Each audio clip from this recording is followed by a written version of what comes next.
conspiracies, and much more. Starring your host and co-host, Jenny Nicasio, Sean Kelly, and Jason Sledgehammer Ryan Petro.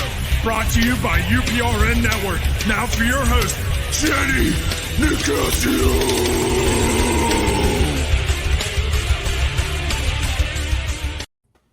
Good evening and welcome to Chasing Prophecy on FM 105.3 New Orleans, where we discuss anything and everything beyond the scope of normal. I'm Jenny Nicasio, along with my co-host Sean Kelly and Jason Ryan Petro. Good evening. Got you off guard, huh? I was going to Yeah, you did. Yeah, well, you did. you know it is. Happy Torture Tuesday. I don't think so. You don't think it's a Torturous Tuesday? It's the infamous best day of the week, Torture Tuesday. Torture Tuesday. Tuesday, yeah. We're going to torture everybody for 2 weeks. Abbott and Costello. Well, you're the Three Stooges, okay? Yeah, I'm having a bad hair day, okay, guys? Yeah, me too. It looks okay. Looks all right. My hat. I think my head's getting too big because my hats are getting bigger. So that means you're shrinking.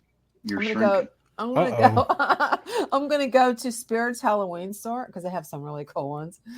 So I'm gonna do that. You have an interesting night. You gonna wear your witchy hat? Who told you about my witchy hat? No, geez. I import mine from the Transylvania. Salem. Maybe.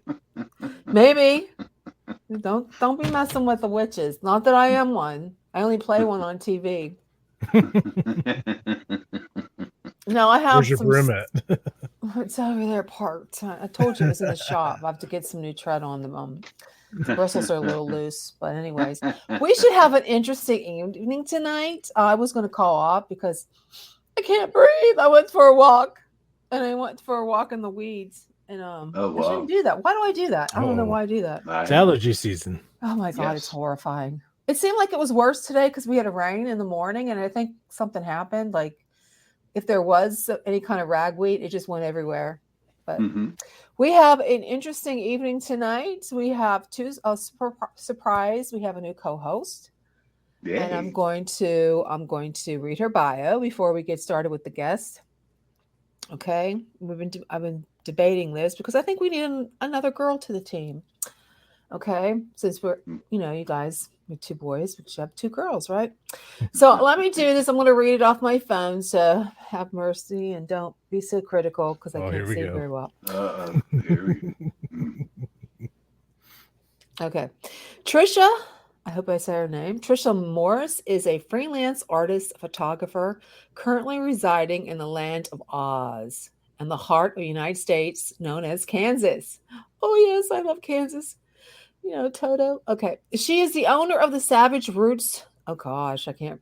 Oh gosh, she's gonna have to tell me about this. Ichimel. I can't pronounce it. Sorry, Trish. And the studio where her work can be viewed in Topeka, Kansas. She studied criminal justice with a minor in psychology at the University of Kansas and Colorado Technical University. It includes. Oh wow. Focused on serial killers. Oh, that's good. I like that. Yes, that sounds awesome. She is currently pursuing a master's PhD combination degree at the University of Sedona in metaphysics. Trisha is a certified clinical hypnotherapist. I need one of those. Okay, currently working on obtaining her neurologist. Oh my God, I'm having some serious problem. Okay, you got to help Lynn. Come on, guys. Linguistic programming. You said it right. Certification as well. I said it the first time. Right. Trisha was born outside of Roswell, my favorite town in New Mexico. Oh, yes. And has a long history of supernatural experiences in her own life, to include near-death experiences and mediumship from a very young age. We're going to welcome the beautiful Trisha to the floor. Torture Tuesday. Torture Tuesday. Hi, Trish. Hi, Trish. Hey, Trish. How are you? How's it going? Welcome. Thank you. Yes.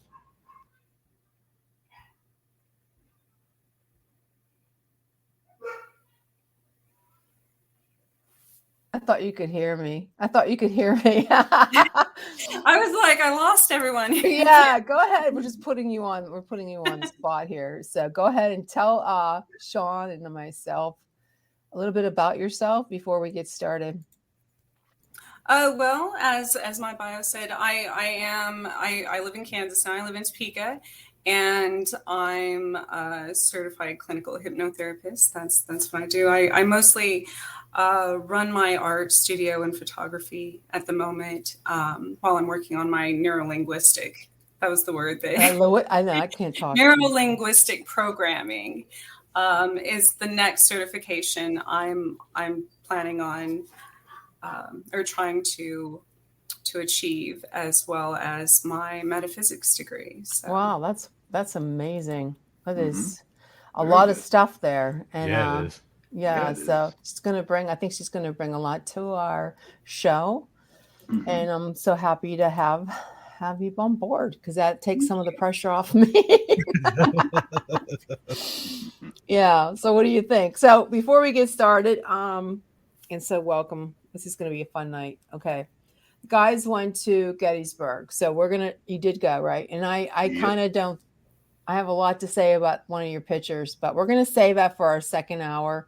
So we're going to go ahead and bring our Ellen onto the board. And let me just tell you a little bit about Ellen. Let's give me a second to get to my notes.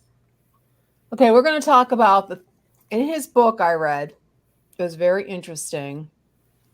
And I have to say, at first I was a little skeptical about it, but I'm going to let him tell us a little bit more about his book. Let me just find my information here. So in the book, he talks about the 13 signs of hauntings. Now, you guys are paranormal investigators, so you pretty much know all that. And so you can debate with him what you think, okay? I just want to make sure I pull up the right book because I'm on my computer's not acting right lately. And, when you have things already set up and then when you go get it, it's not there. It's kind of pisses you off. It's called Torture Tuesday for a reason. I know, really, seriously. No, it's not going to be. That's not that bad. No, I just had a couple of his books up on the screen. And of course, when you want them, you can't find them. And let me just go back to find them. But he was talking about the 13 signs of hauntings. Now, some of them are just obvious. I mean, you can say they're obvious. I think they're obvious. And I'm sure you do feel the same way because you guys deal with the paranormal in your investigations. And Trish, you pretty much know about there's certain signs, and some of them are just obvious signs. And you don't have to be a rocket scientist to figure them out. But of course, I have so much stuff on my computer I can't find. So let me just go to the website. Someone ding dong. I guess I'll explain to the guys and the listeners. I have kind of a different way of how I have come upon different supernatural and paranormal experiences and locations. It's always somewhere that I guess I'm called to. And then from there, through various means of communication, messages from the spirits, things like that, is how I receive my information. So it's a little bit different than I guess, investigators where you use different equipment and stuff. I just use my intuition and wherever I'm called to. So. Okay. How do you communicate? You just, do you go into a meditation to listen, or how do you do it? So many different ways that messages come across to me. And I know this varies, but by people who do have that ability, it could be in writing. I could write, scribing, or through the radio, my phone, things like that, or just being there in person and intuitively feeling the energy and being guided by that. If I actually physically touch a location, I can kind of see what's happened there. So I try not to, I know in a lot of places that I visit, I try not to read up on it. I try not to watch any movies or shows or anything if it's a pretty popular place, because I don't want that to influence me in any way as far as my own, I guess, investigation. Cool. Right. So I found the book, so that's good. The book is called Things to Come. And so let me go ahead and read his bio real quick before we bring him on the show. Okay, now we're going to talk about the 13 signs of hauntings. Now, there's this chapter in his book about body snatchers, which is really interesting. And the end ends a time in the pineal gland. That's right. I might be saying that wrong too because I've mixed too much medication tonight. Pineal. I'm serious. Maybe I shouldn't be here. I think I mixed too much cold medicine. Okay.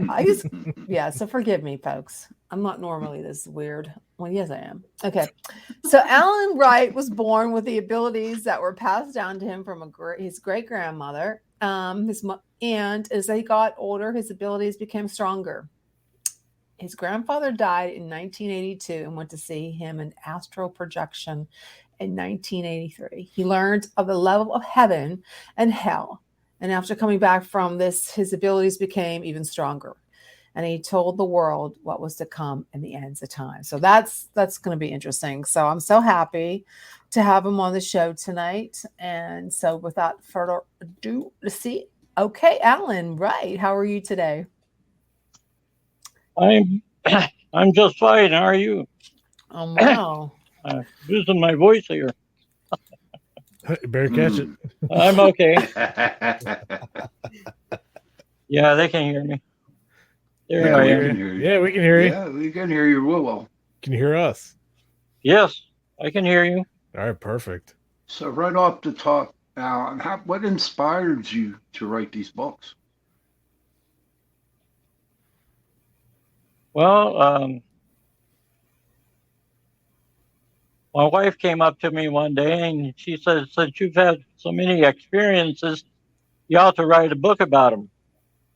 So I wrote the first book, Through the Veil and Back. Then I wrote the second book, At the Edge of Infinity or Eternity. Then I worked so on and so forth up until the ninth book, Things to Come.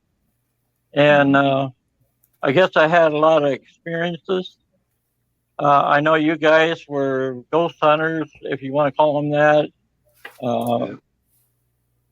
You go to places that's supposed to be haunted, and you, I don't know, ask them questions and stuff. I never went exploring for ghosts. I never had to. They came to me since I'm a medium. I have a respect for most of the spirits that's in these haunted places, mainly because most of them had lives like we have. And I just have a respect for them in that I guess over the years, a lot of them would become very hostile, and they would do things that you probably wouldn't want to have done. Did they ever hurt you? I had an attachment one time when I was writing my book. I wrote a book about a spirit that I had a affiliation with when he was had his own body, and in spirit form he attacked me, and I had him on me or in me for about 2 weeks before I could get him off. I had to perform cleansing and everything else to get him away from me, but I finally did. So you were kind of like possessed, pretty much? Well, I wouldn't call it a possession, just an attachment. I had mood swings and stuff like that. I I was very quick to anger. I was basically just not myself for about 2 weeks. My wife was going to divorce me, but I told her what was going on, and I never thought you could get an attachment from writing a book, but I did that time.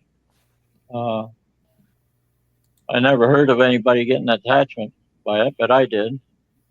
And you said you got rid of it by yourself without the assistance of... Yeah, I did. I smudged myself. I'm also I'm a minister myself. I smudged myself. I gave myself blessings. I commanded it to leave in the name of Jesus Christ and by the priesthood that I hold, and whatever it left. So I didn't have to worry about it anymore. I came back to myself, and but that was kind of a scary thing to have something like that happen to you. Have any of you had an attachment? Nope. Not personally, no. Nope. Maybe to Not objects. There's been like some objects that had something attached to them and then get rid of it, but nothing to like personal being per se. Well, like I said, I don't have to go out looking for it. It seems to come to me. That's how I am. You know, when you're a medium, you have spirits around you all the time, 24/7. Yep. And you try to pick out the good ones whenever you're doing readings and stuff like that. I'm on a show Sundays. It's called Crossed Over Connections. I'm co-host, and we do readings on there. We do healings, and we try to have we try to get nothing but the good things on there. We bless the show before it starts, so that nothing comes through that's negative. Sometimes you get something through, because you can't you can't control spirits all the time. They like electronics. They know how to use them. Yeah. And they can put you right off the air if you're on the radio in an instant. We've had that happen to us. We've had our microphones played with where they just cut them off. We had weird voices coming on our microphones also, which went over the air. We've had all kinds of things happen to us on this radio show. But you try to control it the best way you can, but that's the way it is. I can tell you right now, lots of times when I'm on a radio show that those things happen. Sometimes I know one show I didn't appear at all because I just couldn't get on. They couldn't get me on. I've had shows where I'm talking and all of a sudden, I'm off the air. I think I have messages that the afterlife don't want me to tell. Some of my experiences probably they don't want me to tell you about. I've been through the veil and back. I know what's on the other side of the veil. I've been there. I went and saw my grandfather in 1983 after he died in 1982. My grandfather and I were very close. He was a father figure to me, more than my own father was. But it started out as, I didn't know what to call it when I came back from this thing, whether it was out-of-body experience, a near-death experience, a vision. I'll tell you a story. I went to bed one night immediately when my head hit the pillow. I was in this room I realized it was a hospital room, and I was up in the corner of the room and I was looking down. And I was looking down on a gurney, and there was a body on that gurney, and there was a doctor and a nurse looking over that body, and they were talking back and forth. Well, that body turned out to be mine. And it's kind of scary to see your own body laying there on a gurney, and you know that you're dead. And after I realized that, I started moving up through the ceiling of the hospital, up through the roof of the hospital.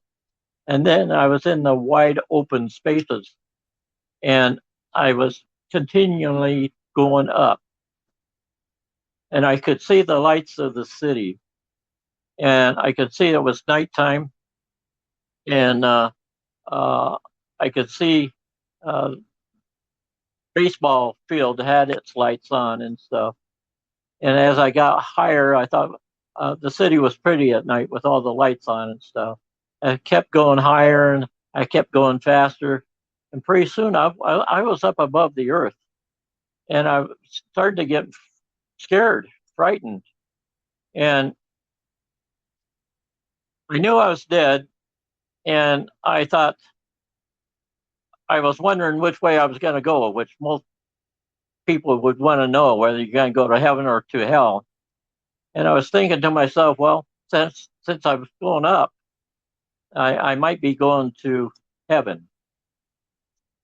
But then I was looking at the earth as I was up there, and it was beautiful. The blue oceans and everything. It was very pretty up there, very nice looking.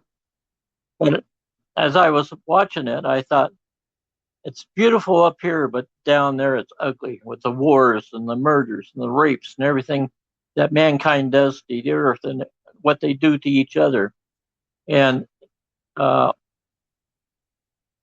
instantly this voice came to me right straight through my head, and it was almost like they were standing beside me. But it said, the earth is fulfilling the purpose for which it was created. And there's a lot of stuff in that one little sentence. The earth is fulfilling the purpose for which it was created. In other words, the earth was created. And for whatever reason, it was fulfilling that purpose. And that purpose is us. Whatever happens on this earth, it's got a purpose for it. Now try to figure that out. It's very deep. One little sentence. But anyway, as I was contemplating that, I went back to wondering what my thing was, whether I was going to heaven or hell. And all of a sudden that verse came back to me again. And it says, because of the things that you did, the choices you made, the obstacles that you had to overcome, and the whole hardships, those choices that you made is a reason why you're here where you're at today. Anyway, I contemplated that a bit, and I really didn't know what it was trying to say, that voice. But I realized now I was among the planets, and Earth stood out among the planets. It's something that looks like it shouldn't belong there, as far as I was concerned. But I was still going fast. I was still going in the same direction. At that time, you can't really call it up, but I was going away from the earth. And then I started worrying about my family, what they were going to do with me, about what they were going to do since I wasn't there anymore, that I had passed. Who was going to support them and watch over them? And all of a sudden, that voice came back to me again, and it said, because of the things that you had to overcome, the choices you had to make, choices that you made, and the obstacles that you had to overcome, and the things that you did, and the things that you had to overcome, your family has to do likewise, so that they too can be at the place where you're at today. And the only thing I could think of was everything that we go through in our life has a purpose, just like the earth has its purpose. And it's because of those choices, whether they are right or wrong, is where we go in the afterlife. You have to make sure that whenever you make a choice, that you're making the right choice. Because if you don't, you know of karma. I feel that a lot of the sins and stuff that we commit in our lifetime here, we pay for in this lifetime. Because it was told to me that the only things we really pay for, we meet our maker, so to speak, are the ones like murders and rapes and the bad ones. The rest of them we pay for here on earth. And also, what we go through here on earth makes us stronger, makes our spirit stronger. We don't go to hell for stealing a candy bar, but through karma and through our parents, we learn not to do that again. And that's part of paying our due for doing what we shouldn't be doing. Anyway, that's enough of that for right now. But anyway, there's a lot of information. Yeah, it's just, yeah. Sean, what do you think about that? But anyway, I was still going up and faster, and I was among the stars at this time, and I didn't realize that they were different colors from here on Earth. And that's all. That's just from astro projection that you experienced, or is that a? Yeah, I didn't know what it was until after I got back. Then people started talking about an astral projection, and from the way they described it, that's basically what I had. But even then, it was different than,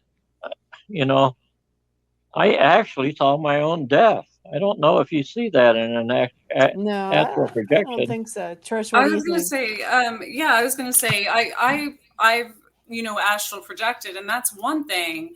But then I've also had these near-death experiences, which are completely different experiences than. But let me continue on, though. Anyway, I was going faster, and at stars, like I said, I was going so fast now that the stars became white streaks. And then all of a sudden, darkness. And I could feel, just like the near-death experiencers felt, like I was in some kind of tunnel. But it was pitch dark in there. It was black. I couldn't see my hands in front of my face. And I started getting fearful again, and I was wondering where that voice was. I didn't hear it anymore. And then all of a sudden, I saw a pinhole of light in front of me. And that light became stronger and stronger and bigger. And all of a sudden, I started slowing down. And I slowed down, and I went into this light. And this light is love and compassion and caring, all the good emotions that you have, except these emotions were tangible, almost like you could reach out and grab them, and they go right straight through your body, and you don't ever want to leave that light. These emotions are different than what we have here on Earth. We can say we love somebody, but it's not like this light. That light loves you, and you know it because it's got you by its clasp. Sean, excuse me, Alan. And Sean, yeah. You were shaking your head. What? You have something on your mind? Yeah, I do have something on my mind. I respect your author stuff, and the books that you're writing, but I died. Okay. You died? And yeah. I didn't go to Noville. Okay. I didn't see stars shining and went to a light. I went down to the darkness. That's where I went. Okay.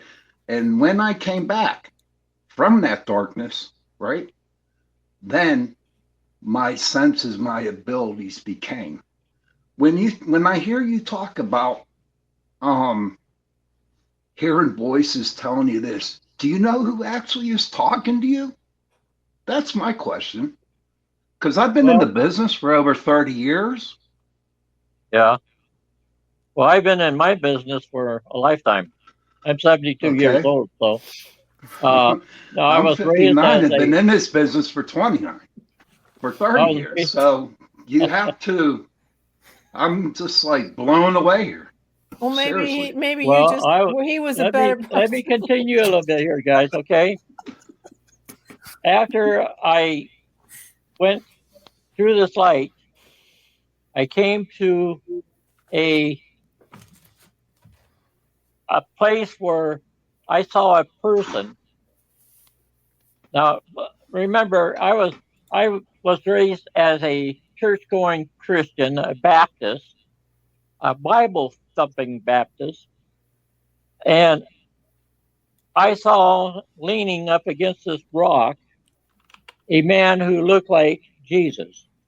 He had long hair, beard, white robe, sandals, the 9 yards. And this light was coming from him. Now,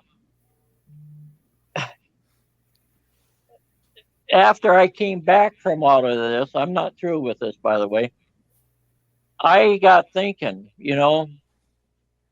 how is he presented to a Hindu? How is he presented to somebody that is not a Bible-thumping Christian? And I've always thought of I'm kind of a UFO. I've seen UFOs in my lifetime. I kind of feel aliens had a lot to do with the creation of the world, and also with things that has happened in human history. And I feel that they have a lot to do with the voice in my ear. I feel like I can take a lot of verses out of the Bible and make them almost just like ancient aliens. I mean. Well, how do you know you're not talking to an ancient alien? Well, I've got to tell you right now, people worship God, and the person I saw was very intelligent. He had all the power you would ever want to see in a person, and I would bend a knee to him anytime. But that's the thing. Was he a person, or was he some kind of device like what the children of Israel had when they were in the desert eating the manna? Was that a machine that was producing that stuff that they were eating? I'm just saying that what we were taught all our lives through generations and generations might be completely different. Now, Sean, what I was going to say to you, a lot of these people have different experiences like yours. Some are dark, some are like mine, some are totally different, where they're riding horses and all kinds of stuff. Now, I don't know the meaning of that. I really don't. I can only tell you what the experience was that I had. I know in hypnotherapy, a lot of the time when people have traumatic circumstances or injuries, comas, accidents, PTSD, things like that, the picture basically that your mind creates when you're in that position, a lot of times, is they call it your higher consciousness, or because that's something that's derived from your beliefs and things you've you study, like you said, you study religion all your life and things like that. So that would be your experience. Well, somebody who has a different belief, that would be their experience, because Exactly. that is their higher consciousness. So when your brain is dying in a situation like that, literally, that's what's preserved, is going to be your higher consciousness bringing up, causing that experience. But my brain wasn't dying that night. I didn't have any health problems. So that's something I can't get over. I don't know. The only thing I can connect it with is something that was extraterrestrial. Yeah, so yours wasn't a near-death experience. It was an encounter, huh? It could be an encounter. I don't know. The only thing that actually matches up to it is an astral projection. That would be through the last part of it, you know. After I saw this guy, I blacked out. Now, I thought I blacked out at the time when I came back. But when I awoke again, I was in this meadow or this field with high grass and flowers around. And I was getting myself up. I heard water in the background. I heard animals and stuff. There was a forest on the other side of this field. And there was also a path along that forest. And I could hear insects and stuff in the flowers and stuff. And when I got up, when I stood up, I was in a circle of people. And the people in that circle were my ancestors who had passed before me and close friends. But I wasn't paying too much attention to them because I saw my grandfather standing straight in front of me. And he began to talk to me, but he didn't move his mouth. He could do it telepathically.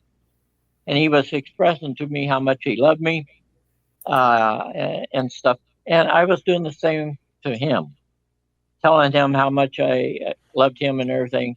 And we talked back and forth for a while. And then I don't remember anything else until towards the end. I was walking side by side with him on that path next to that forest, and he was telling me things. And the next thing I know, I woke up in the morning at the time that I was supposed to wake up to get ready for work. And I had this feeling like I stood before God or something. I was energized so much, I felt like that I was glowing. Now, I've heard of people that came back from being abducted and stuff like that, and they've had the same feelings about, or felt like they were glowing. At least that's what I've heard. But there again, I don't know what the experience was. But, you know, as I got older, now I was 30 some odd years old at that time. As I got older, every few years, I got little bits and pieces of information from that experience. And I knew it was from that experience because I was told it was from that experience. And I couldn't figure out why they couldn't tell me all of that in one lump sum. And the only thing I can think of is they didn't tell me that because they would have overloaded my mind just like you would overload a computer. Because all that stuff at that time, I wouldn't be ready to accept, especially with my Christian background and everything else. I just would not accept that. And those places where I was blacked out, I think my memory was erased at that point in two different points. Now, I felt that I was only there a few hours one night, but I could have been there a week. I could have been there 5 years. I could have been there 20 years. They have no time there. They are in spirit form. My ancestors were, especially. They live forever. There's no time. spirit is energy. You can't destroy energy. All you can do is change it to another form. I also want to let you know that the others that was there that was talking to me were aliens, but they looked just like us. They, uh, they, I guess that they could speak any language that they wanted, but they spoke English to me, and they're the ones that was educating us. If you want to tell me that my ancestors were there also. I find this. I know you guys really guys bring out the stupid flag after I leave. I know you guys are having trouble accepting this, but it's true. Every bit of I say is true. Alan, I've experienced it. excuse me. One of the people in the comments said, Steve Gray said, this is reminding him of a lot what people have claimed they have experienced while using a controversial God helmet. Have you heard of that? Any of you guys heard of a God helmet? No. I've heard of it, but I've never used one. Mm-hmm. That's what they're saying. It reminds me of a God. It's an apparatus. The Korean. It used to be called the Korean helmet.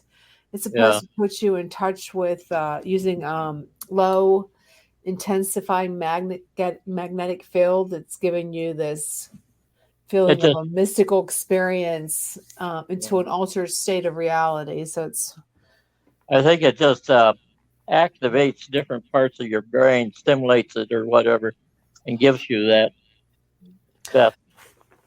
God. Okay, yeah. So, whatever. like in your book, you had a lot of different topics. Like the one was the 13 signs of a paranormal, like a haunting. Do you want to go over those since we do have the paranormal investigators on the show? Oh, okay.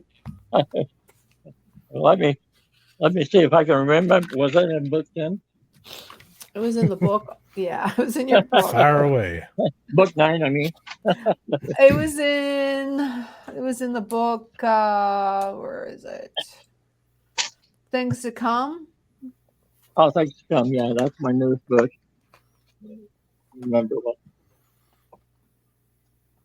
Remember what chapter I was? Yeah, you started saying that there was the 13 signs of a haunting. Like one of them was the flickering of lights. Of course, we all know that. Oh yeah.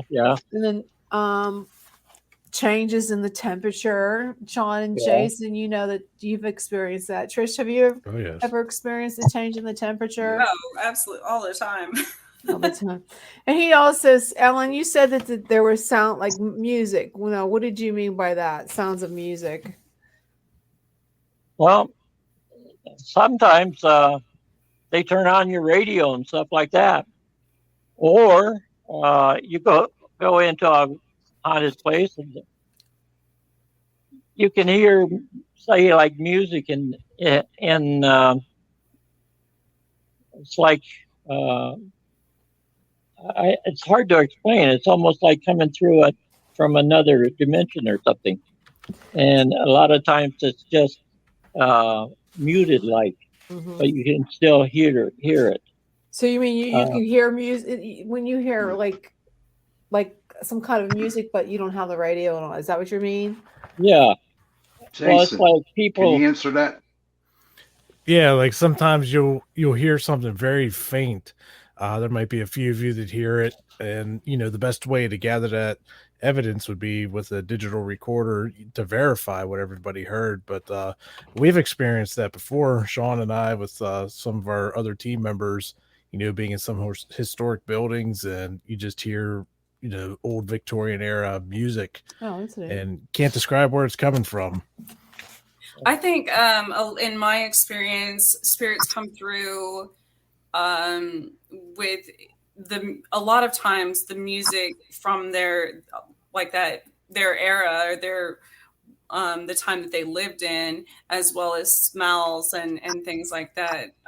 Cigar smoke, a lot of people say, perfumes. Yeah. Well, we investigated the Italian club down in Salroy. And you smell spaghetti sauce and garlic? No. No. But it was back in the 40s and 50s. So we came up with an idea, go on YouTube and find some 40s and 50s music. And we Yeah. played it. We got a little stuff on it. I mean, a little bit of stuff happening, but I mean, yeah. And then we spoke Italian through the phone. You know what I mean? Sono mio, you know. Yeah, Well, that. Well, that was where the orbs crossed each other's paths and knocked Russ's camera over. Well, Yeah, Was it? I Yeah, got that was that that video. reason. I got that video.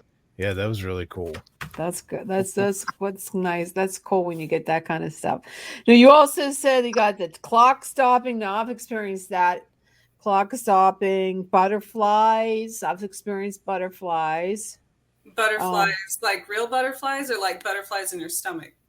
I don't know, Alan. Probably What both. do you?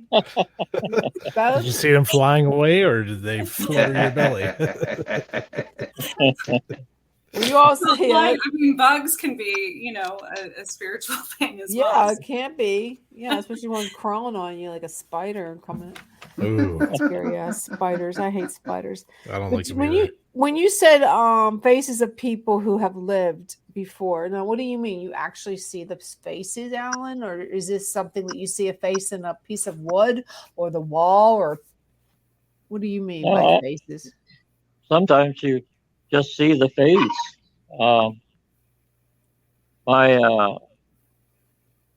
I know when I see an apparition, a lot of times it's not the whole thing. It's sometimes just the face. It's like the rest of the body is not there. It could be the same height as the person was when they were living, but the rest of the body wasn't there, just the face. It's almost like that's the only thing they want to present to you is the face. My wife and I lived in a haunted house for 3 years. Wow. So we've been through stuff. We didn't have to go look for it, like I told you guys. You know, we lived it. I came home from work one day and there was hundreds of flies in the windows of the dining area. Demonic. Flies in the window. That's Yeah, something out of the Omen or that's- Exorcist. That's bad stuff. And you would. This was years ago. I wasn't really in tune with everything yet. But I came home from work. We had like 6 dogs. I didn't want to start spraying poison around trying to kill these flies. I got out of fly swatter and it just started swatting flies. And I don't know whether the demonic entity decided it wasn't worth it or what, but I was able to kill all of them that day, and I came home the next day and they were there again. But what I'm trying to say is after we killed them, we thought, well, we did a good job. But my wife and I was watching TV one night. We had a large screen TV, and we kept seeing these flies flying up through the screen of the TV, you know, like a shadow. And I thought, oh, wow, they're back again. But they weren't. You know, every living thing on Earth has a spirit. Every living thing. And these flies had spirits. And when I killed them, they were flying around just like they were in life. What we saw was their spirits flying up through the light of the TV because they weren't around. There was nothing there. I got a friend that came over, and him and I blessed the house. We went through, we cast the thing out. We were able to do that because we never had any problems with it after that. But after we blessed the house and everything that time, we also had shadow people. Oh, I like shadow people. They're my friends.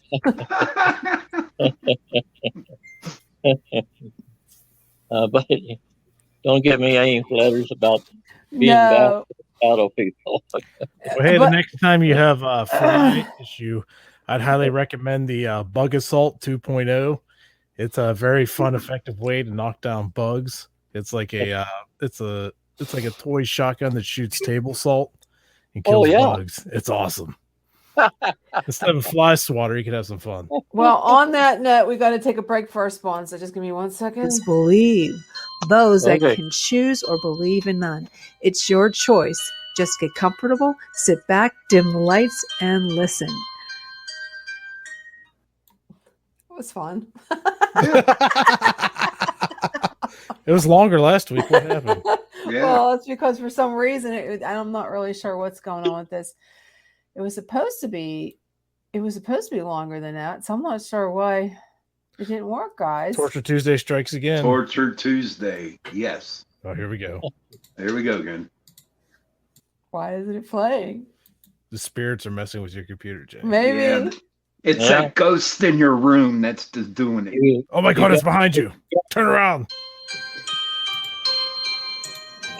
I want to thank our first sponsor, Ohio Hauntings and Legend Podcast. They'll take you on 1,000 of haunted locations, unexplained paranormal, campfire stories, supernatural happenings, and legends from all over Ohio's 88 counties that have stained by the pages of Ohio hauntings history.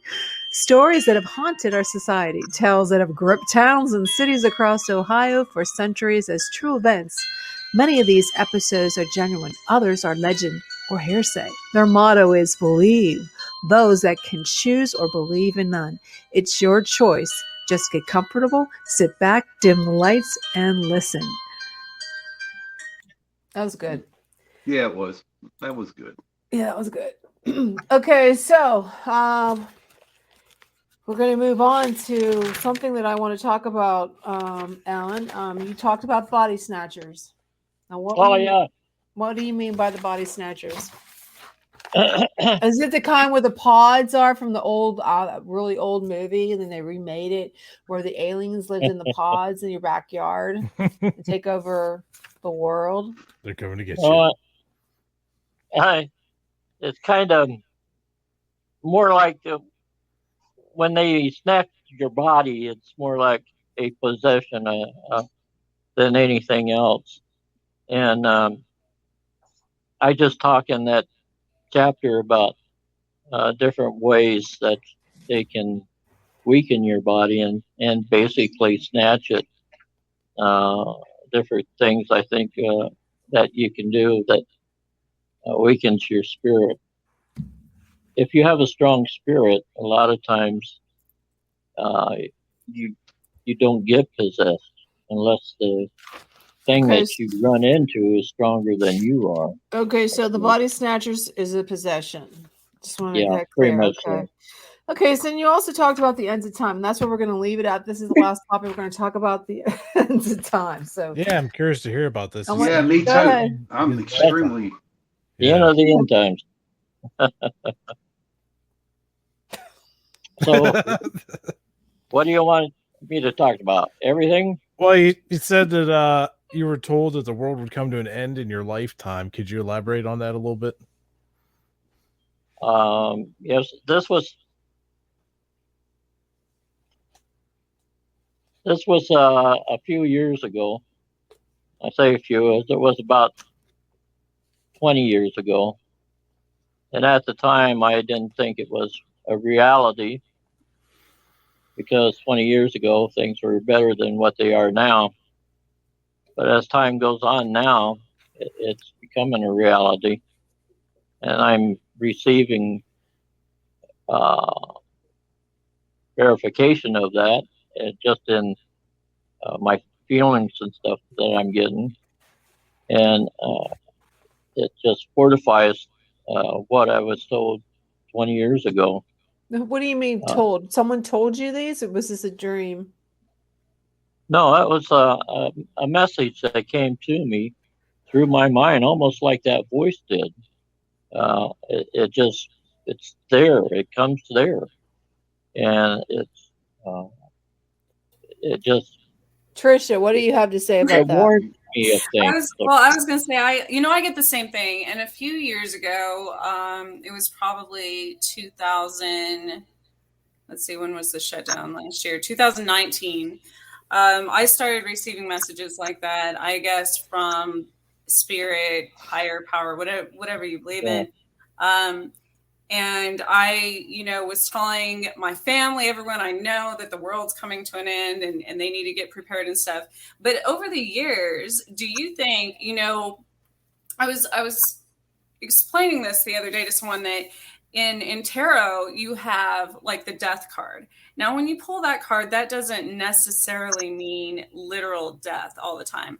That can mean death and rebirth of a situation, of whatever. So do you think that maybe that was a reset in the world, like not a literal end of times of the world, but a reset, death and rebirth, a transformation per se at that time? Well, if you ever listen to our show on Sunday, we've talked about that a little bit. And yes, I call it the end of the world. Probably I should have put as we know it. We're going to be going through some bad times, and the earth is going to be going through a lot of changes. And it's going to be bad. And there's going to be a lot of people that's going to lose their lives because of it. I hate to be, I don't know how to put it, but you got to tell it like it is. And before the rebirth, there's going to be a lot of things going on. There's going to be floods. And people say, well, we're going to have floods all the time anyway. Well, not like these floods. These are going to be floods. And then earthquakes, same way. Well, we have earthquakes. These are going to be big earthquakes. There's going to be more of them. They're going to be more numerous. Things are going to be happening, and they're going to be happening so fast that the human race is not going to be able to actually keep up with it. Now, there's people out there saying, climate change, that happened thousands of years, and it's going to happen this time too. Well, thousands of years ago, we weren't on this earth that much. We were probably still living in caves or something. It's going to happen again, and this time climate change is going to be hurting us. Where there's deserts, there's going to be it's going to be green. Where there used to be water, it's going to be dry. California and the western part of the United States right now has been under drought for years, and our reservoirs and streams and rivers are drying up here in the western part of the United States, while the eastern part is getting so much water they can hardly handle it. Say what you want. You can criticize me if you want, but what's happening is happening. And you can sit out on your front porch and laugh at me all you want as you're floating down the river that didn't used to be there. I'm telling you what I was told, and like you, I was told in spirit. It's hard to describe something that's told to you in spirit. Like I said, I'm a medium. When I give a reading, I give a reading that's told to me by spirit. I get somebody's ancestor or relative to talk to me, and they tell me what to tell their loved one. This is basically the same way, but most generally it's my spirit guides. And most generally they don't lie to me. If they did, I guess I would not be doing what I'm doing as far as being a medium. I'm just telling you what's going to happen is going to happen. Then after it's all said and done, and the earth has got all this changes on it, the human race, whatever's left, oh, by the way, there's going to be another war or two going on in here too. World War. Now, I got a prediction that's going to start in the Middle East. And it's going to, by the time it's over and done with, it's going to involve every country in the world. We're all going to be fighting this. And with everything else going on, by the way, there's going to be another pandemic. This was just the first one. We got another one coming up here pretty quick, almost on the tail end of this one. This one's not going to get over with, by the way, until next year. Probably, I was told probably around April or May. But after it's all said and done, the wars killed everything they could. The nature's killed everybody that they could, that it could. Whatever's left is going to be the part that restarts the earth again, especially the human race. I'm just telling you this. This is what I even had almost like a movie, what it was showing me. I saw this stuff. Ellen, excuse me. Yeah. When you say, was this biblical? I mean, is this something like, are you getting some kind of like a prophet, like you're a prophet, or are you getting these messages from a loved one that passed? Because you said you're a medium. Well, I am a medium, but I'm also a spiritual medium, and wherever I'm getting it from, maybe I'm getting it from the guy I thought was Jesus. I don't know, but all I know is I'm getting these things. In the past, I have known they are true because they came about as being true. So you can call a host of the show co-host on Sunday and ask her if what I'm telling you now is right. I told her 2 months before they even announced or said anything about COVID-19 that there was something big coming and it was going to be bad. I told her that then, and she can tell you that I told her that. And it did come, and it was pretty bad. And I'm telling you guys now, I'm being more explicit as to what it is. It's going to be earthquakes, floods. There's going to be, you talked about wildfires. There's going to be a lot of wildfires. It's going to be, the reason why I'm doing it, not to scare people. I'm telling you where maybe you could prepare for some of it, you know? I don't know what else. Trish, go ahead. Well, I guess my thing is, even with those messages, I learned that everything, even in our own personal lives, history repeats itself. It's been proven, with plagues and pandemics and everything. That's repeated every 100 years. That's been repeated. There's certain wars that have been repeated. There's certain, and so that's one of the big things with alchemy, which, it's transmuting that energy. So I think that because that happens in our own lives, and the universe you'll keep reliving cycles until you learn from it or change it. Because if nothing changes, then nothing changes. So yes, I agree that these things will probably continue to get worse because nothing's changed. After the shutdown last year, everything went, after a few months, there was less pollution, there was less this, less that, but then we all went back to doing the same thing. So we didn't learn from it. So it's going to continue to repeat. It's just like ascension in people's own lives and with their own souls, until something changes. So until there's no war, until there's no, that nothing will change. World War II ended with an atom bomb. A couple of them. Well, World War III is probably going to start with one.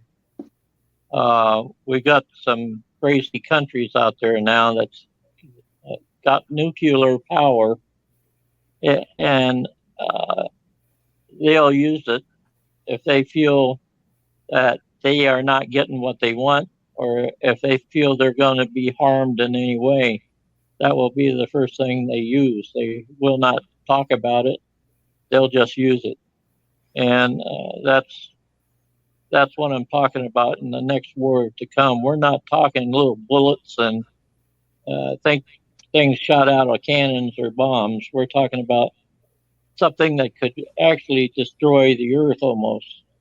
And if you can survive the aftermath of all that and the pollution that it causes, radioactivity, then maybe you could be all right, because there will be a rebirth of the earth, but it's going to be slow, and the people that come out of this are going to have to be survivors. Well, isn't that what you're talking about? Is prophesized in the Revelation? I mean, it's the book of the Apocalypse. I mean, it's all written down if you believe that.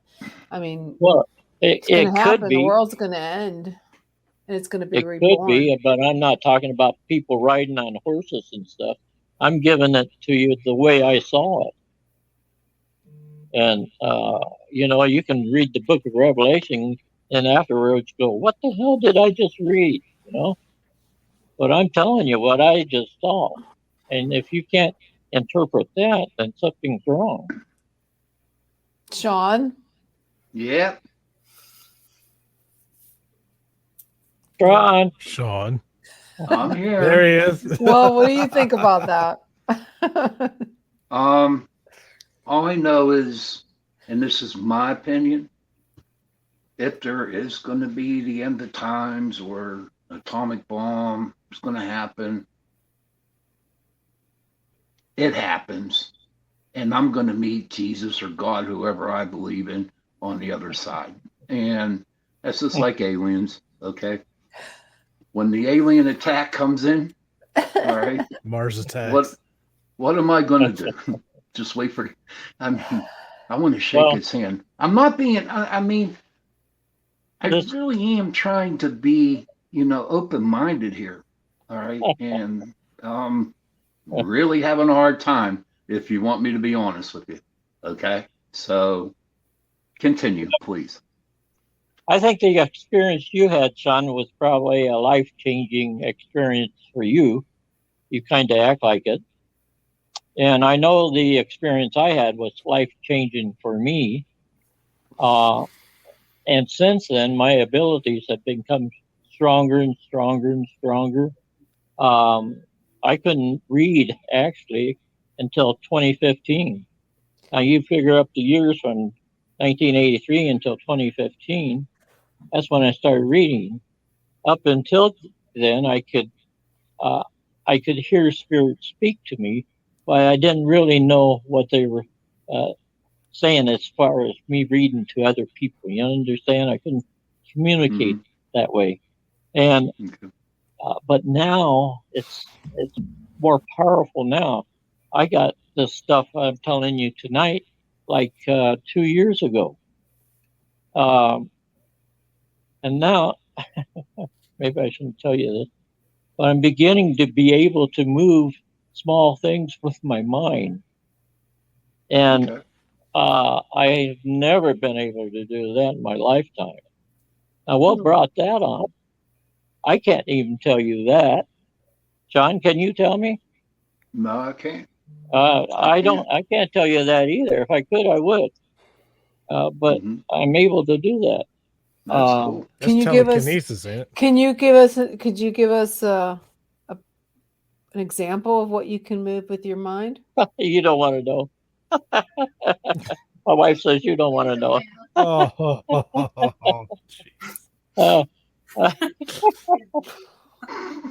I can actually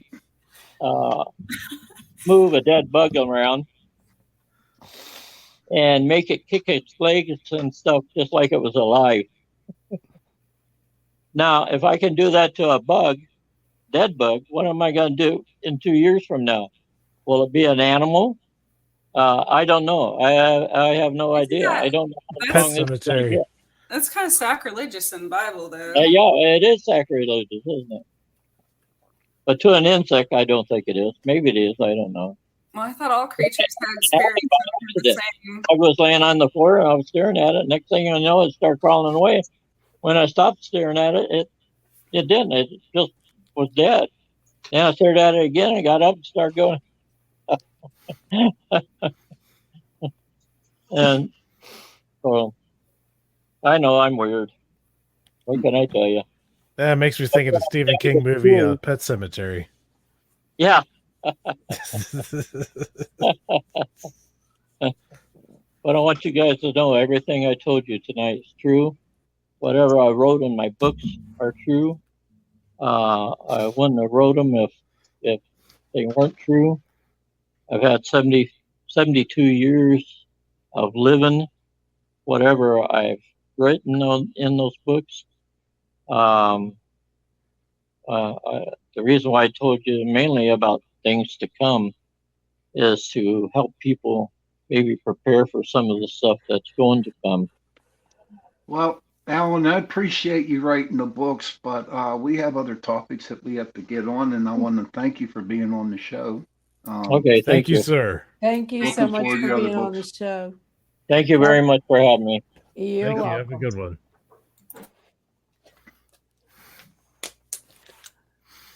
Well, Well, Trish, what would you like to say about the show tonight? So there's a lot of confused people in the world. I don't like the little. we lost her. Did you hit mute? Trish, what are you doing? Trish, you there? Muted. No, I'm sorry. I'm still. You got muted. I I think maybe it was Alan.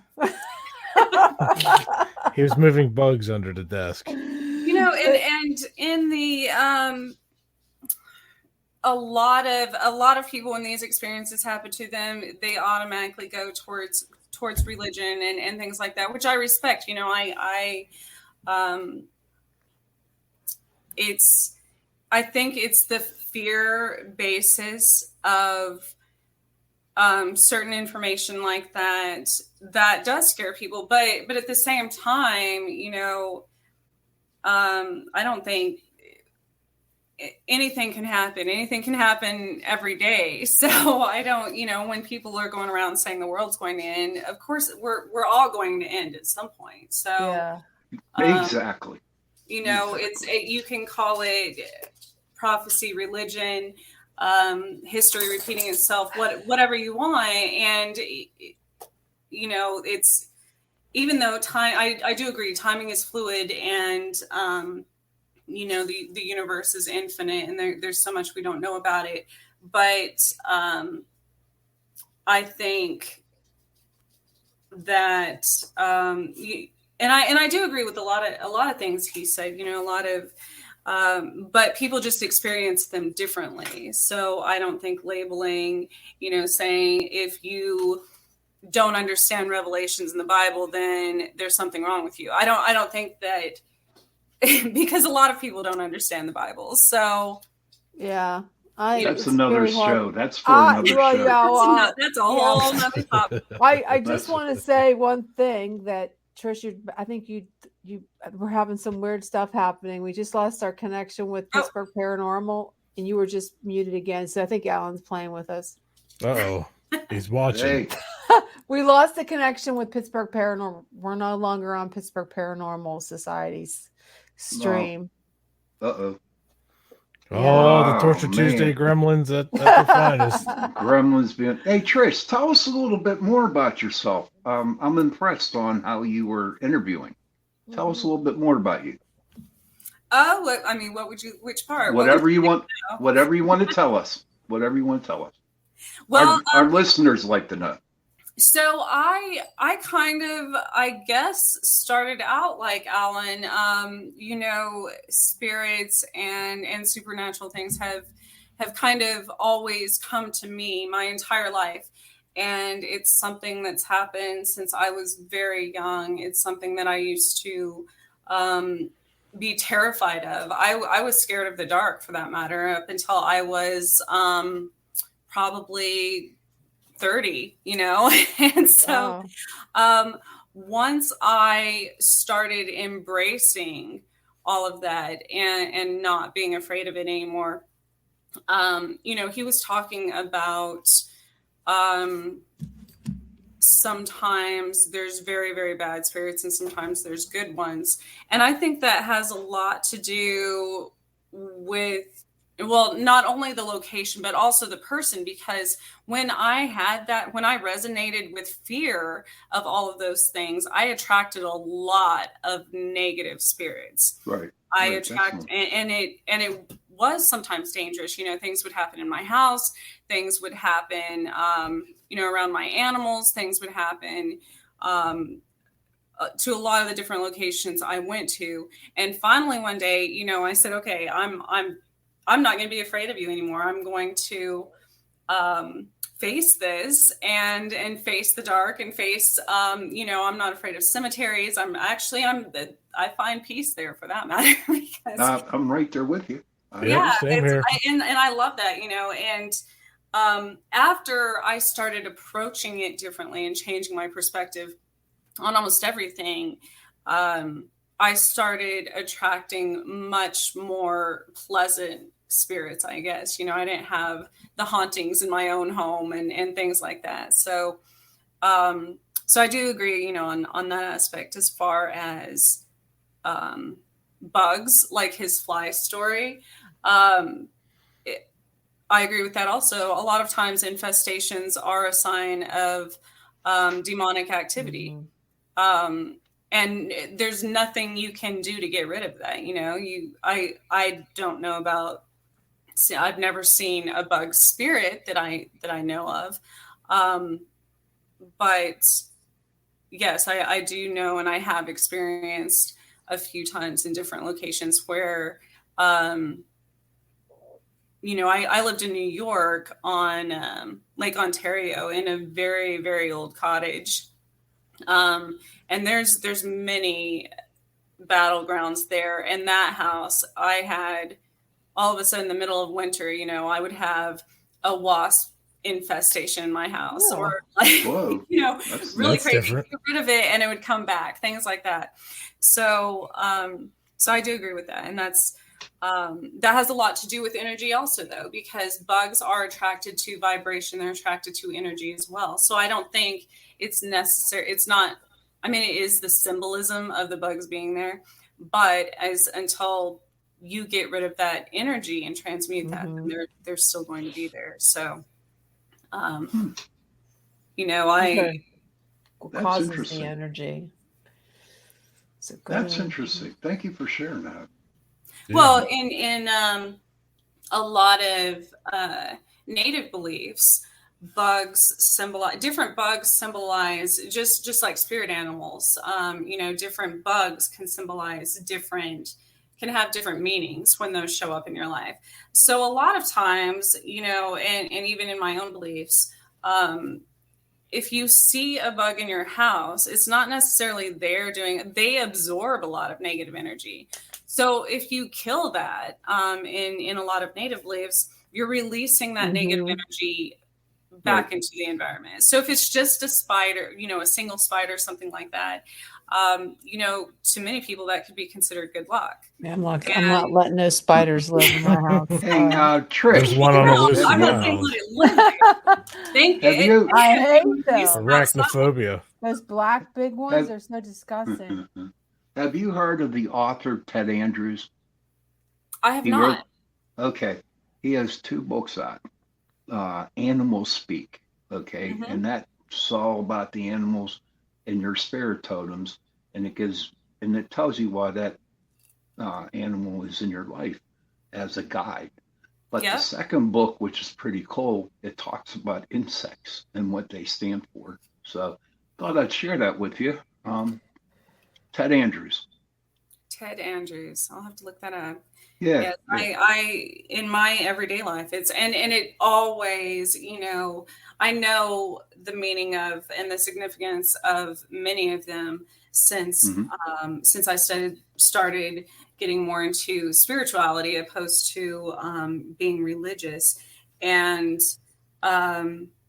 it's always true, we just many times don't pay attention to those signs or don't it's like black cats and witches. It's not that the black cats themselves are bad. It's the symbolism when that shows up in your life. It's a red flag. And the same with bugs. I just a few weeks ago, I knew that as far as the seasons changing and stuff, because I had 2 praying mantises on my door for like 3 days in a row, right before the full moon. And oh wow, you don't see those very often. No. So it's always things that you don't see. You're not allowed to kill them either. No, that's an endangered species. You get a $5,000 fine for that. No, crickets too. You shouldn't kill. Crickets, crickets are a sign of good luck for your home as well. I talked to one the other day. Too. And did he bring you good luck, Jenny? I don't know. I asked. I sat and I had a conversation with the cricket. Stop making so much noise. No, he was quiet. He's just. I mean, I think that they do have like a mystical, aura. Oh yeah, they do, but they are loud. I forget where we were, but I saw a cricket. I don't know where I was, but I tell you what, he was on steroids because this sucker was huge, man. He was huge. Are you sure it wasn't a grasshopper? No, it wasn't a grasshopper, man. It was a cricket. I mean, that sucker was huge. Sean, one of our fellow investigators says that maybe orbs are bug spirits. Maybe. That leads me to my second question of the night. Okay. I looked at your evidence. I didn't see anything. You guys went to Gettysburg, that evidence that you had on your page. I did not see nothing there. I seen a black mark. Did you open your eyes? Uh-oh, I got a message from Alan. Yeah, I did. And I actually made it bigger, and I did not see anything. Well, it seems... You know what? Send me it. I'm going to put it on I'm going to put it on right now. I'm going to go. Where is it? It's on Pittsburgh Paranormal Society. It's there somewhere. I'm going to try to grab it. And go ahead and tell us about your little trip, so our viewers can hear while I look for this. Okay. Well, yeah, we went up Thursday and had a fun time. Went investigating. We did bridges this time around, not so much on the battlefield. Well, did you go to Jenny Wade's house like I told you? Yes, we did. Yes, we did. did. Did you get any pictures? Took a bunch of pictures, but no floating necklaces or no floating necklaces. Oh, man. Nothing. Darn, I was disappointed. No nice pun intended there. Yeah, no pun intended. But it was cool to see the doors that had the bullet holes in them. That was definitely interesting. Oh man, I wish you. What was the thing about sticking the ring finger? If a woman sticks a ring finger and that she'll get married. Yeah. What do you do? Something about it. There's a sign on the door that said any woman that comes in and puts her ring finger through the bullet hole in the door will have good luck and get married. So Sean stuck his finger in the door. I didn't know he was a woman until that point. Well, it was this one. The maybe you'll get married. Maybe you're going to get married. Oh man, no, I don't know. No, not yet. Why? Is that so bad? But I don't know. I did it once before, and I'm happy and content right now where I'm at in my life. And Trisha, you're a good person. I take that up. And I don't want to marry you, Trish. Okay, just want you to know that. All right. You just not want Jesus. You're funny, John. So, how's the weather in Kansas? What time is it there? Yeah. It is almost 9:30. So, wow. And the weather, it's been weird. It's been in the 90s this week. So, we had a late. Because whatever you get, we get. Yeah. Yeah, but we've had all 4 seasons in one day before. So you never know with Kansas. It could snow in the morning and be warm at night. So. But all in all, good food. There was one restaurant up there though I was really, really highly upset about. Me, Val, Matt, and Jessica and her daughter. Well, they were all understaffed this weekend too. Well, no. Here's the deal. I mean, we walk in and we're dressed as tourists. Okay, we weren't dressed fine. Okay, so we walk in and the damn sweatpants, lady white comes. socks.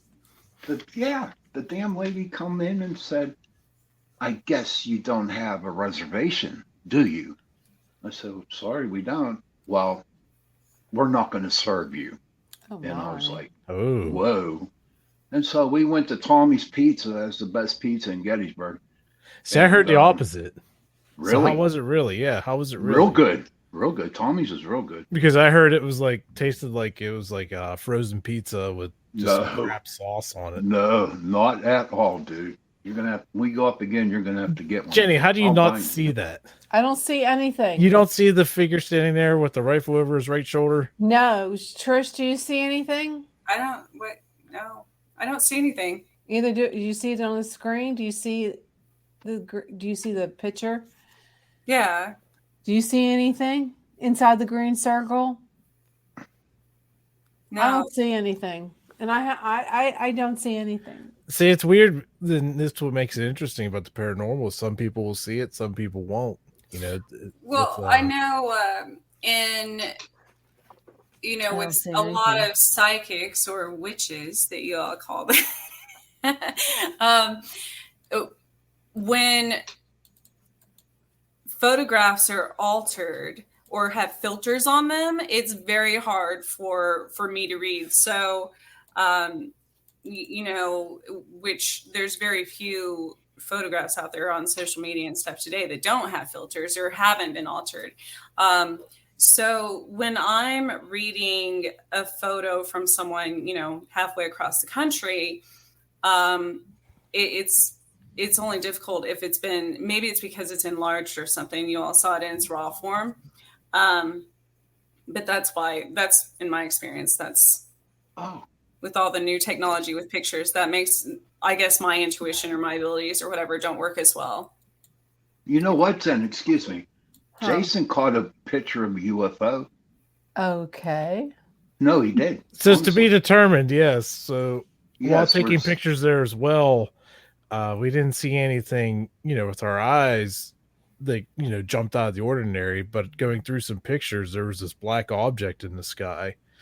There's actually two of them. One of them, we're trying to decipher if it could have been a bird or not, but the other one was more cylindrical and like on a vertical axis that we're not sure what it was. So I'll have to send you that picture. May have caught a UFO. I don't know. Yeah. Maybe you did. Over That would be Gettysburg. cool.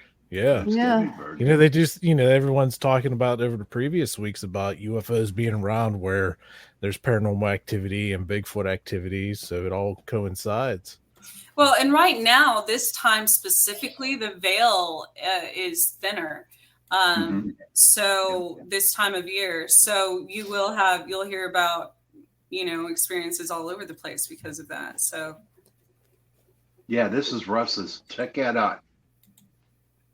I'm trying to make it bigger. Now, what am I looking at there? The soldier that's on. See where the blue dots are at? Okay, now is that a real ghost or is that a person dressed up like a soldier? No, according to Russ, he is telling us because he was showing it to us tonight. No, I see that. Right, that's it right there. He said he don't remember seeing anybody walking down that path toward that. Well, no, that's real legit, but I don't know because sometimes you see, this is how they get you, okay? That these people are there dressed up, and then they'll be in the woods, and they're actors, and then you think, oh, it's so haunted, but that's not really a ghost; it's just an actor in the woods. So how do you know that's not what it is? I'm not trying to. I'm just trying to be like, how do you know for sure? I mean, because Russ, I look at that picture. All right. Now, when was this, Ross? When was this? Was he commenting in the comments? No, I don't see. Was that on this trip up, Sean, that he got that? Yeah. That that was on this trip up that he caught that. You and him are in the car. No, I can. Now, how do you know that's not? It's usually. Sure, what do you think? I mean, it looks really legit, but I'd have to be there to see it because if it's like a ghostly, like translucent, like ghostly figure, yeah, I'd believe it. But if it's like you and me walking down the path, Well, in look a at uniform. Well, there look was at the there were picture. no reenactments that weekend. No, I know, none. but you can just somebody might just go there just for shits What- and giggles. I mean, like What let's about pretend we're the ghosts. picture that I sent you from that cemetery where that guy looks like us and he's standing over a grave? Well, Yeah, how do you know it so wasn't a when was guy? this one? When was this Because one? we were the only ones in there. How do you know? You thought you were the only ones in there. We but there- were the only ones in there.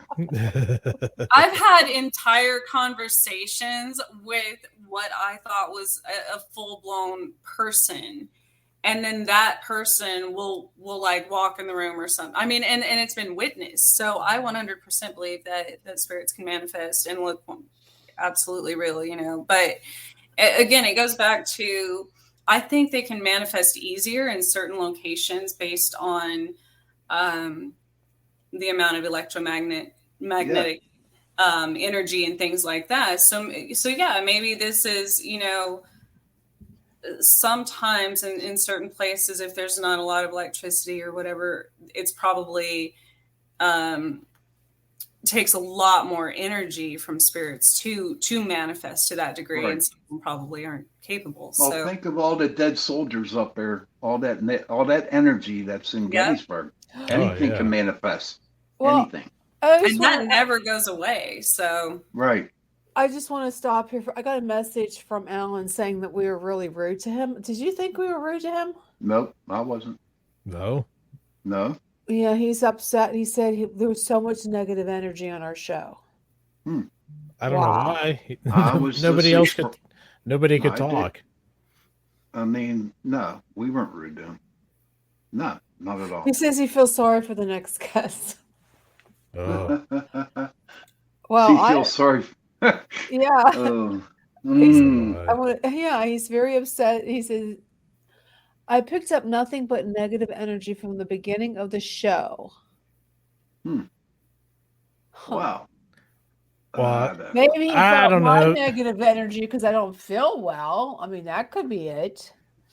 I mean, who knows? Because one minute we're talking about astral projection, and the next thing it's like a preaching Sunday class. Well, Like, that's okay. I got lost. I'll I be didn't know which honest with direction you, we Jenny. were going. I got lost because he was going every which way, and I think he I- just didn't like you, Sean. oh, I know that. Yeah, that's probably Hey, being straight up about that. And you know what, Trish? Me, Grumpy I old never man. get like that. I never get like that. I don't. Unless I just maybe once or twice I'll blow up. But, you know, I mean, I don't know. I'm just going to let it go. I'm just going to Just let it let go. it Just let it go. go. Let Let it it go. go. Well, next week should be even really interesting, guys. So I just want to warn you Oh that my it's God. more of a it's more of a religious. This guy says he has proof of God's existence from Israel. So I think that would be really interesting. We're only going to have him on for the first hour. So. I don't mean to interrupt real quick, but Russ just messaged me, and he's watching the show. The guy that took this picture, and it's up on his big TV, and being that big, he says you could clearly see through the guy's legs. Oh, really? So it might be kind of harder on a smaller I screen. can kind of see the tree, you know, through the bottom part Yeah. of his legs. Yeah. But Yeah, but it is grainy as far as the It's very Yeah. hard to see. I mean, I can't get any bigger. I tell you what, though, we investigated a couple bridges down there. One called the Suicide Bridge, and then Satch's Bridge, or Sachs Bridge, however you say it, and Zach. Zach, whatever. Zach. And the only thing we really saw was some beavers floating down the river there. And I think we debunked a test that was done on Sachs Bridge. The cigarette. Yeah, it was the cigarette method that I seen a video about, where a slave spirit is supposedly will smoke the cigarette. You know, it's just sitting there, and then move it from left to right and everything. So we found the same spot that this video was taken, and we performed the same experiment. And I don't know, maybe their experience was different, but as far as I'm concerned, we debunked it in the sense that the slightest bit of wind at the precise time would move the whole cigarette left or right, and it was just, it was too, It was too, yeah. Like Where was this at? Sachs Gettysburg. Bridge. Yeah. It's another Gettysburg. hot spot in Gettysburg. So you saw beavers, you said? Yeah. Yeah. They're just floating around. Well, so beavers, symbolically, of course, especially in the Bible, were known to be kind of guardian angels that guided people to safety on rivers and such. So it's interesting that you. Well, that's interesting. Oh, that's cool. That's That would make sense with slaves, Yeah. or whatever back in the day. They're just kind of. But yeah, Like no, it was decent because and I enjoyed myself this weekend. I really did. It was fun. Yeah, it was a good I time. learned- There's a lot of evidence to review, a lot of video footage still, Yeah. a lot of still pictures, full spectrum pictures. I tried to go through them each night a little bit and, pick out what I could find. So far, there's only one or two, so I got to go back and do some more digging and with a fine-tooth comb and see if there's anything that we missed. And So on we my should. show on Into the Night after this, I'm going to have Russ on, and we're going to talk about Gettysburg for the hour and this past trip. So, yeah, it's going to be interesting. So stay tuned, guys, ladies and gentlemen. So you mostly stick to the bridges? Yeah. At night, Yeah. during the At night. after hours, because everything else shuts down. You're not allowed on the battlefields after dusk, and Oh, really? What? cops are Why? throwing people out. I think a couple of our group members got booted out from one area. Then You another, did, Sean. Then more of Yes, our I did. members went to the same area. They got So booted why out. did they? I don't understand. That's where you probably can get the most, pictures are at night. They don't want people metal detecting, trying to find relics or vandalizing. So it's pretty much to keep people from doing stuff they shouldn't be, because there's always a select few. Like Sean. Yeah. Yeah. What did you just- do, Sean, to get kicked out? Well, we were up on Little Round Top, and they claim at dusk, okay, that you can actually see spirits coming toward yeah. Round Top, right? Yeah. But we had the guy who's in charge of the battlefield kick us out. He said where it was dark out, and he said you got to go. So we left. So as soon as it gets dark, you have to leave. Gone. Yeah. Yeah. And I guess Wow. they do it for safety reasons because out there in the dark, I mean, Little Round Top ain't a safe place to be. I mean, there's a lot of rocks and stuff like that, and I guess they're trying to, prevent people from getting hurt. We're lost in them woods. How go. is it real packed? Is it real busy up there? Or In Oh, the it was on daytime it is. Saturday. Oh my gosh, Saturday was slammed full of people. Crazy. Yeah, there was like events going on for different charities that we didn't know Greyhounds? about. And No, you Yeah, didn't pick a that- good weekend then. No, and but then you all the know what? restaurants understaffed, and Yeah. And Sachs Bridge is a real, you have to go like at 1 or 2 in the morning down Sachs Bridge because on a Friday, Saturday night, you have all these young kids going down there and they're just making too much noise, drinking and making too much loud noise. Yeah. So that's why I'm glad that Russ told me about the suicide bridge because that was interesting. That was that was an a interesting creepy place. bridge. That was Yes, a really it is a creepy bridge. Hmm. But didn't seem like a whole lot of, how many times did we go to each bridge? I think like 3 or 4 times on different occasions, just trying to see if we I catch went it. twice. I went twice. Friday night, Saturday night. Now, a couple of our members on Suicide Bridge up there in the woods on what was that, Saturday, had the sensation of being pushed down the pathway. Yeah, And, but I think we debunked that. Yeah, it's kind of hard to tell because there's just a hump in the road where all this was happening that could easily throw you off your balance. Yeah. Yeah. Tris, come out to Pennsylvania. We'll take you on a ghost hunt. How's that? I love Pennsylvania. Like I said, I moved back to Kansas from New York, so and a lot of my family still lives back east. So it's Well, come back to Pennsylvania. We'll take you on a ghost hunt. that would Blue be Mist Road. it would be so much fun. Oh, yeah. Sean's really would infamous be. Blue Mist Road. Yeah. Hey, you know what? That's where I started, and I love Blue Mist Road, and that's where I started the group, and I like going out there. It is Well, I creepy. only had that one experience there. That I think it was the third time. I think we've been there. I've been there. What, I don't know, maybe 4 times, but the third Yeah. time where we all seen that black thing chasing me out of the woods, that black Yeah. shadow, and Yeah, then that was creepy. and then we all saw the lady in white just watching us from afar until we left Mhm. out of there. But all the other times it wasn't nothing. But that one time was a good experience for sure.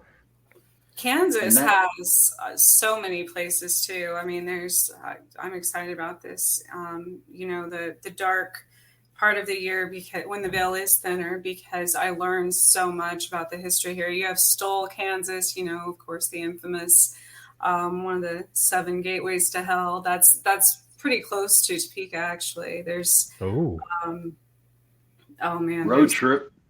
yeah, trip. there's so many between here and Missouri. There's a lot of history and a lot of folklore. We're also, on the right ley lines and parallels to Right. being right in the middle of the U.S. A lot of stuff happens here. So, what do you think about the 7 gates of hell? I've heard about those before, that people talk about roaming in there and you go through all these different gates, and if you actually make it to the last one, you never come back. Hmm.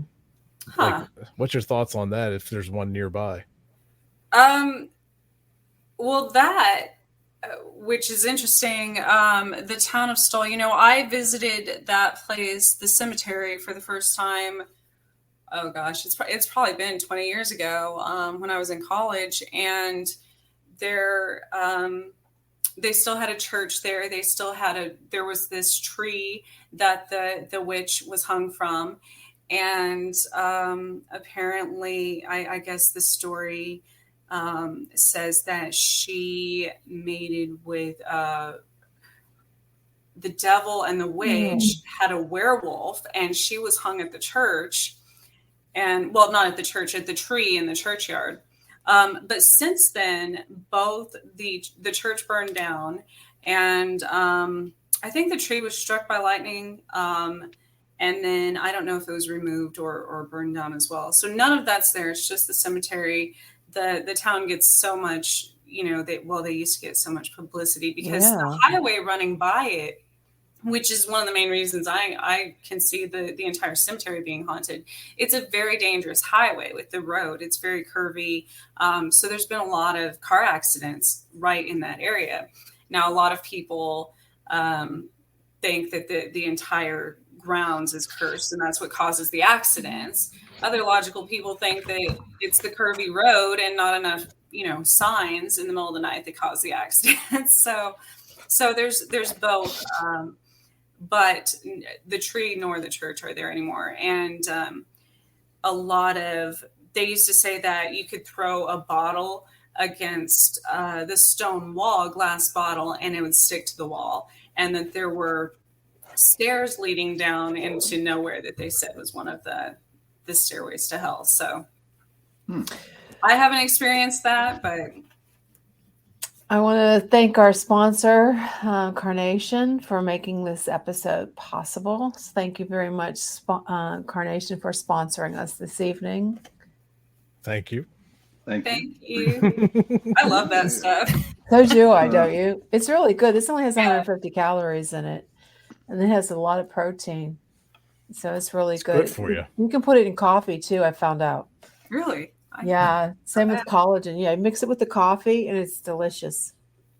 It's for Well, I'll tell you what, if you're a stargazer, Gettysburg's a place to go because I love stargazing. I do oh too. my goodness. It was There nice was out tons of stars out there, and it was a little chilly out there this time around, but it's better than being out there in July when it's like 90 degrees. Oh yeah, I can't. Yeah. But I will tell you this, Jenny, I did look for UFOs. Good. I'm glad you did. Yeah, we might have caught that one. Well, We maybe might have you caught can that find one. for it, and we'll have to I'll put have it to on. get back through my pictures and check it out. Honestly, man, because it was like just up and down. like this. Yeah, it And was. I've never seen anything like it. And Me neither. Yeah, you should definitely, when you find it, send it to me. I will. Trisha, what is your deal on UFOs? Oh gosh. That's a whole topic in itself. I mean, I was born outside of Roswell, New Mexico, so it's something that has always been in my life, you know. And I grew up in the mountains in New Mexico, where in the Gila Wilderness, and they used to White Sands missile range, obviously. They used to test the stealth fighter jets when I was younger. We were the first to see those flying over the mountains, and of course we always saw, you know, unexplained. But back then, a lot of the time, a lot of people thought that those were UFOs because it was still, they were just being tested by the government. You know, nobody had ever experienced a triangle jet of that magnitude. So. But yeah, of course, we, you know, all the time, and being so dark up there and so far away from cities and things. Also on the Arizona border, you know, I wasn't far from where Fire in the Sky, you know, Travis Walton. Yeah.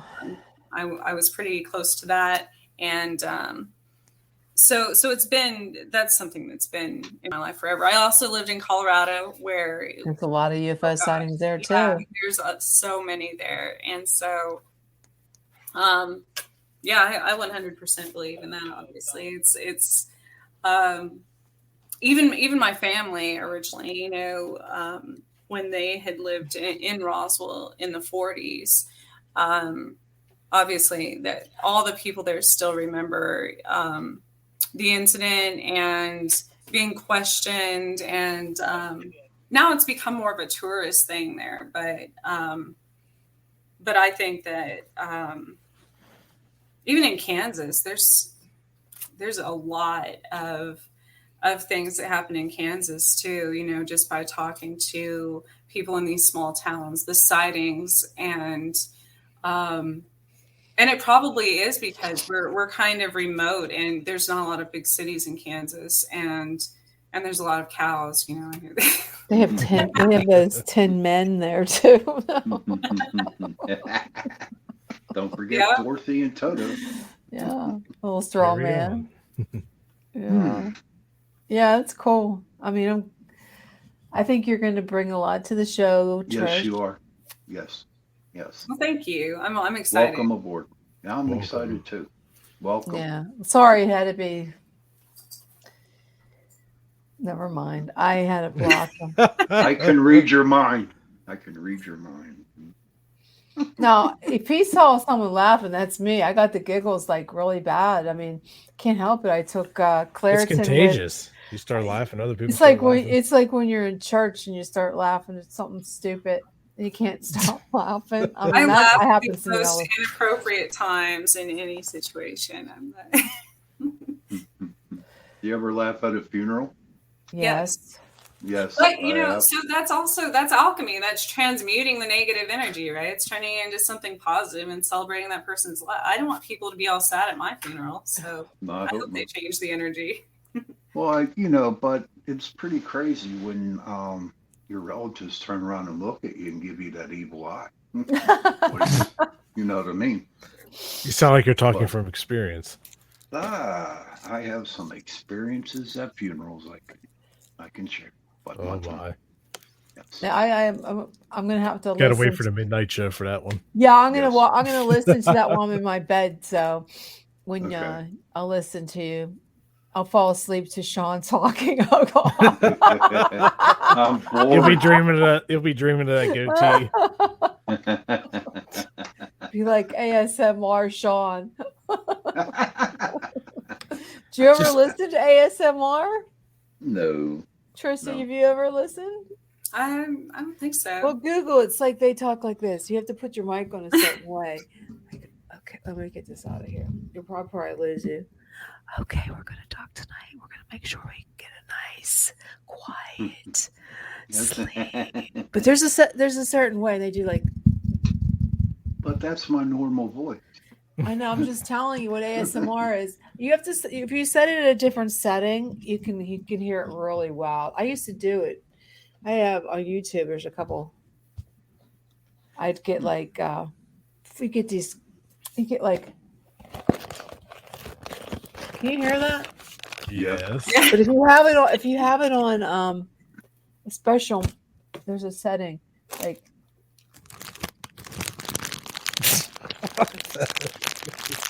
Oh, that's terrible. Oh, it's making me hungry. Yeah, it's there's hundreds of tapes. I mean, that's how I fall asleep a lot because I can't fall asleep. So I put that on. Just put ASMR on YouTube, and you'll find hundreds of them. Then there'll be like people that go like, yes, like they do these weird things. Like that'd be creepy. I just want to take this hair out of your fat. There we go. Oh my gosh. Seriously, man, I'd have nightmares. Seriously, it's like Sean, you need to start growing your beard out now for the Christmas special. Yeah, I know. I am. Are you going to be Santa Claus? Yeah, I'm going to be Santa Claus, and I'm going to Jenny will be the elf. I'm going to have to wear a beer guard though during that. Just season. because we're a certain age doesn't mean we're going to be Santa Claus and Mrs. Claus. Sorry. Oh, I said an elf, not Mrs. Claus. Oh well, okay. I'd rather be an elf. Actually, I have an elf hat. Okay. Well, I am dressing up for a Halloween show, by the way. Oh, you are? Yes. Elvira? No. No. It was a surprise. Okay. Oh boy. So we have to think of a show, what we're going to have. I was thinking of getting a psychic on and do some readings. What do you guys think? We just had one. You didn't ask him for a reading. No, he wasn't a psychic. He was a He's medium. That's close enough. Same thing. No, not really, because psychics they can do readings. Like Trish, you do readings, right? Sometimes. Yeah, it's like mediums. They concentrate with the dead, talking to the dead.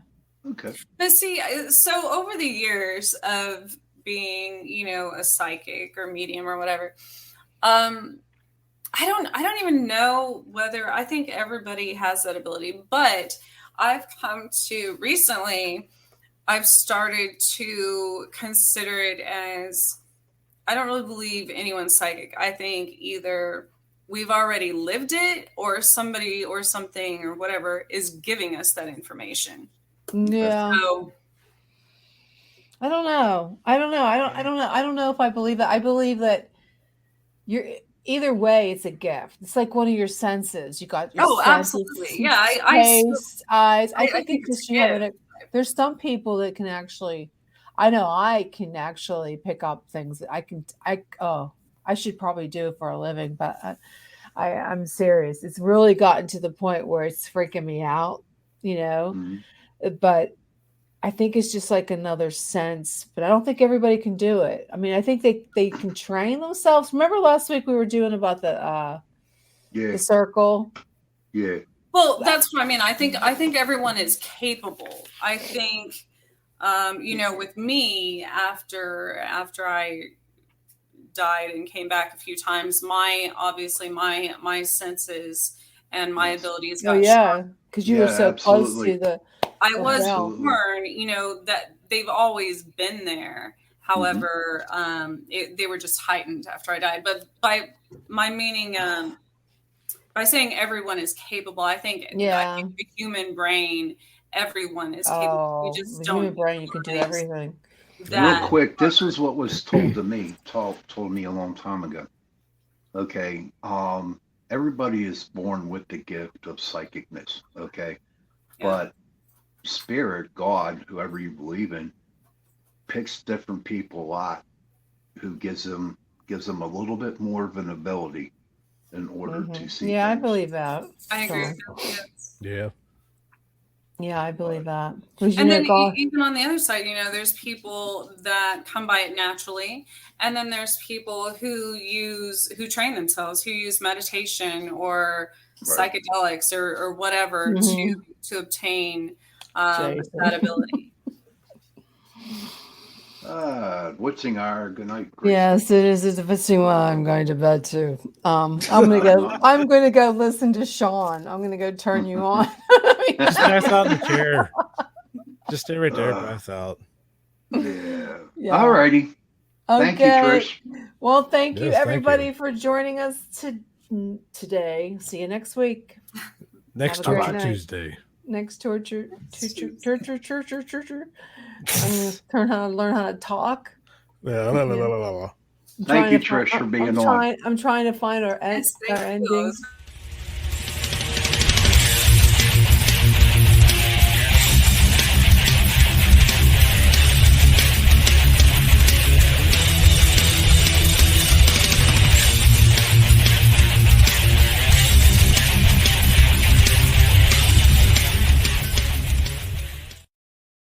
Oh my God.